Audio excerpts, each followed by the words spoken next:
Halo teman-teman, kembali lagi bersama saya Priska Rini Damayanti dalam acara podcast Bintang Bincang Santai. Nah, topik kita pada pagi hari ini adalah mengenai pengalaman hidup pelukis. Hari ini saya kedatangan narasumber yang bernama Florinus Yuda Hendri Susanto. Bagaimana kabarnya Kak? Apakah baik? Baik, terima kasih. Gimana nih Kak, awal mula Kakak mulai tertarik dengan seni lukis? Sebenarnya ceritanya agak panjang, tapi gak apa-apa ya. Nanti kakak cerita. Jadi ceritanya waktu pertama itu kakak kan di Papua, tinggal di Papua. Di sana cukup daerah terpencil.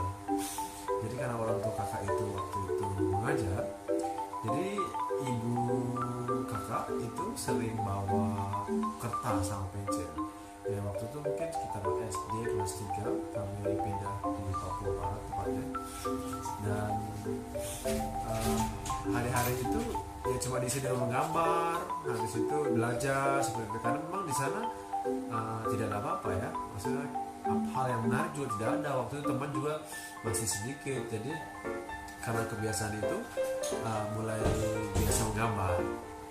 Setelah itu sewaktu SMP kira-kira waktu itu mulailah ada bantuan dari pusat, dari Jakarta, dari Jakarta tepatnya. Jadi ada bantuan buku. Nah di situ kakak lihat ada tentang tutorial melukis, menggambar dan sebagainya. Disitulah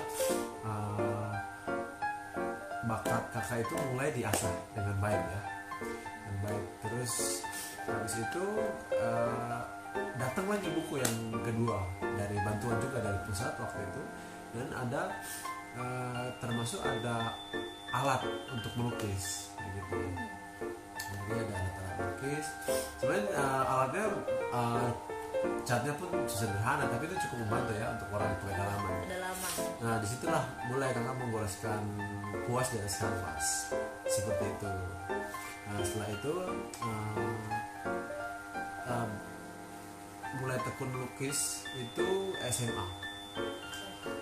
SMA di biasanya setelah pulang sekolah, karena di Fak tepatnya di tempat kami tinggal itu sangat kurang kanvas, jadi waktu itu kami buat kanvas sendiri.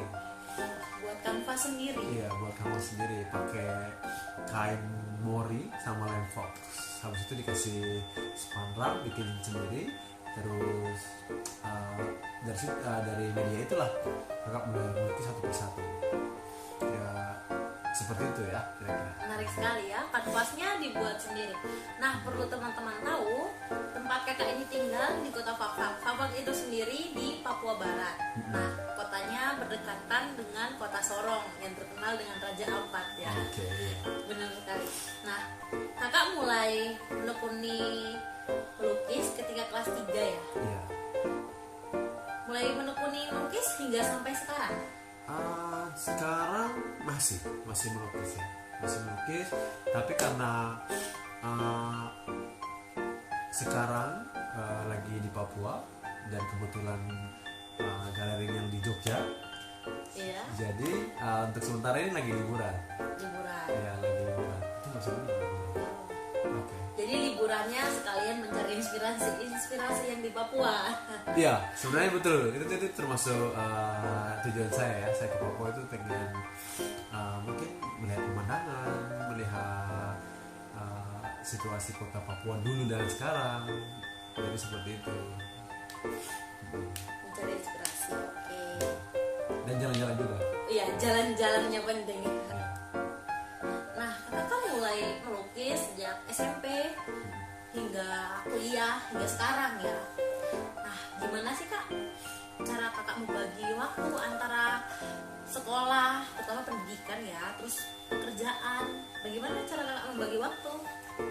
Ya kalau mungkin dulu waktu sekolah itu masih agak gampang ya, masih bisa luangkan waktu habis sekolah bisa melukis, lanjut besok bisa lanjut lagi melukis seperti itu ya. Tapi kalau kerja, pada saat kerja itu karena sudah agak sibuk, kebetulan saya bekerja di Jakarta. dan cukup butuh waktu untuk bekerja 8 jam bekerja seperti biasanya. Jadi biasanya intens lukisnya itu biasanya Sabtu Minggu intens. Setelah itu biasanya kalau pulang kerja, kalau memang masih lagi pengen lukis ya lanjut lukisan yang sebelumnya seperti itu. Selalu meluangkan waktu demi hobi. Iya, karena sebenarnya bagaimana ya, karena itu penghasilan tambahan buat saya soalnya. Penghasilan Jadi di sela-sela ya. iya sela-sela seperti itu. Selama kakak mulai melukis, apakah ada pengalaman suka maupun duka? Bagaimana nih kak? Ya tentu banyak ya, apalagi kalau dulu semasa SMA itu karena kakak dan keluarga itu tinggal di Papua di Fafak itu tadi. Jadi kami kesusahan peralatan seperti cat, kanvas buatan sendiri ya, iya, karena iya. kesusahan. Ya, palet dan lain sebagainya. Hanya yang paling penting itu cat ya. Dan kalau misalnya kami pesen cat dari Jakarta misalnya atau di Jawa, itu biasanya butuh waktu 2 minggu. 2 minggu dari Pulau Jawa sampai ke Papua. Sampai di Papua. Makanya itu kendala yang cukup menyusahkan ya. Biayanya berapa nih kak kalau pesan dari sana ke sini? Dari tahun ke tahun naik ya. Semasa SMA itu masih 200 ya, 200.000 hanya untuk ongkir. Iya, hanya untuk ongkir aja di luar catnya seperti itu. Di luar cat. Ya, Bahkan lebih mahal ongkirnya. Iya, lebih mahal ongkirnya dibanding catnya. Tapi tergantung juga sih sebenarnya cat lukis itu kan mahal ya. Jadi biasanya ya belinya sekalian banyak, iya, biar nggak nanggung-nanggung. Iya, seperti itu. Iya. Selain waktu SMA, ada lagi mungkin pas kakak mulai kuliah, terus kakak memiliki kendala-kendala tertentu ataupun bekerja. Iya masih ya. Sebenarnya waktu kuliah itu sudah mulai pemasaran ya. Waktu kuliah itu mulai menjual lukisan, dan itu sebenarnya susahnya itu memang untuk mendapatkan pembeli itu susah. Untuk kurang tertarik? Bukan kurang tertarik, tapi kan orang harus memilih. Contohnya misalnya dia mau beli lukisan untuk di rumahnya misalnya gitu. Oh iya benar. Tentu dia juga harus menyesuaikan lukisan ini cocok atau tidak di rumahnya seperti itu. Atau mungkin tergantung permintaan. Biasa di request juga. Ya di request juga, hanya kalau di request itu butuh waktu yang cukup ya. Seperti itu. Iya, kendala ditambah lagi sedang kuliah dan butuh waktu luang yang cukup banyak. Seperti itu. Nah, waktu kakak kuliah ada nggak nih requestan paling berkesan? Ada. Waktu zaman kuliah itu karena waktu itu masih kesulitan biaya ya. Iya. Waktu masih kesulitan biaya, waktu itu ada dari Dinas Pariwisata. Iya, waktu itu dia kasih pekerjaan untuk membuat sketsa tapi di dinding. Buat sketsa di dinding. Jadi ya itu sangat membantu saat itu ya, karena saya sendiri sedang kekurangan biaya, perlu biaya tambahan, dan waktu itu sudah semester lalu saya lupa, tapi waktu itu benar-benar kesusahan, dan saat itu memang cukup membantu ya. Itu yang paling berarti banget. Ya, seperti itu. Nih kakak kan lagi di Papua, di Papua tepatnya, untuk mencari inspirasi. Bagaimana cara kakak sih ketika kakak benar-benar lagi bingung ataupun sulit mencari inspirasi? Bagaimana cara kakak untuk menghadapi saat-saat seperti itu? Sebenarnya kalau inspirasi itu tidak susah ya, sebenarnya tidak susah. Yang susah itu mungkin karena kan saya sudah punya buku ya, saya biasa tulis. Saya terpikir untuk apa, misalnya 2 bulan yang lalu saya terpikir untuk membuat lukisan dari Asmat, dari Merauke misalnya gitu. Jadi saya sudah punya inspirasi itu, hanya masalahnya untuk mendapatkan sampel atau keautentikan dari suasana tersebut, saya harus ke Merauke misalnya gitu. Jadi kebetulan ini saya lagi di Papua, dan ya mungkin kalau ada waktu nanti diluangkan waktu untuk ke sana seperti itu. Jadi setiap inspirasi yang ada pasti dituliskan. Karena itu penting ya, karena kalau kita tidak tulis akan menjadi kendala nantinya seperti itu. Ada not-not tersendiri ya. Iya. Kakak kan mengalami kendala pengiriman, pertama pengirimannya 2 minggu ya kan? Iya. Itu cukup lama. Bagaimana jika klien merequest sebuah pesanan terus ternyata barang yang kakak pesan belum datang? Itu juga sering terjadi ya. Kadang-kadang saya udah mengiyakan begitu. Ada pesanan misalnya seperti itu atau lukisan dari pemesan dan kemudian chatnya habis seperti itu. Sempat dimarah atau tidak nih sama klien? Enggak, karena kita kan mau nggak mau dituntut harus selesai tepat waktu ya. Iya, Jadi mungkin solusinya kalau misalnya chatnya lagi kehabisan banget, yaitu kita harus mix sendiri chatnya seperti itu. Jadi pakai base tone atau warna dasar. Habis itu ya kita mix sendiri. Habis itu kita sesuaikan sama warna cemburu seperti itu sih ya. Biar lebih mudah untuk cara gampangnya seperti itu kira-kira. Iya. Oh iya, saya hampir lupa. Gimana nih kakak melukisnya sendiri ikut aliran apa nih? Oh ya, tapi ini yang untuk pekerjaan sama pribadi beda ya. Berbeda. Iya, karena saya punya lukisan yang buat saya sendiri dan saya juga punya lukisan yang untuk memang saya jual. Seperti itu. Yang biasa kalau lukisan yang saya jual itu biasa ada yang bertema rohani Kristen. Ada juga yang bertema pemandangan.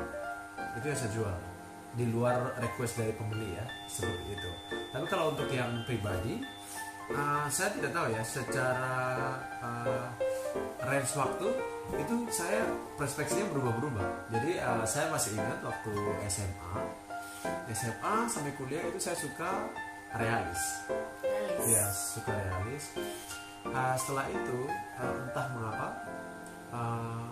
saya kemudian suka lukisan yang abstrak ya.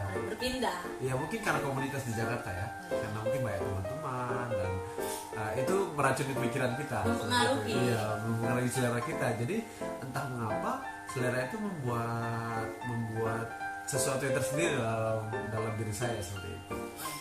Jadi saya suka abstrak secara pribadi, tapi untuk penjualan, untuk target marketing itu saya berdasarkan survei yang umumnya orang suka seperti itu. Beda. Nah teman-teman, terima kasih telah menyaksikan video podcast saya pada hari ini. Apakah kakak ada sepatah atau 2 kata untuk generasi-generasi yang suka menulis, terutama generasi Z ya? Pesan saya sih tetap kuliah, tetap sekolah, jangan pernah bolos, jangan pernah lari dalam kuliah, karena itu impactnya berarti banget ya, apalagi untuk seseorang yang akan membangun karir, terutama seni lukis ya. Sebenarnya seni lukis itu hal yang penting banget untuk sebuah perspektif. Jadi kuliah itu akan menentukan pola berpikir kita seperti itu ya. Jadi agar aliran kita, agar selera kita berkembang, itu membutuhkan pemikiran yang cukup. Jadi tidak klasik dari dulu, muda sampai tua seleranya lukisan kontemporer misalnya kayak gitu. Jadi harus berkembang ya seperti itu. Ya itu perkembangan pikiran itu hanya kita dapatkan di kuliah ya, di luar kita punya komunitas ya. Jadi pengalaman hidup pas ya. Soalnya biasanya pelukis itu kan lebih suka di dunia sendiri seperti itu. Pada saat kita sudah terkungkung di dunia kita sendiri, kita susah untuk keluar, kita susah untuk terima aliran baru seperti itu. Kita susah untuk terima perspektif dari orang lain seperti itu. Itu dari saya untuk anak-anak muda Indonesia terutama.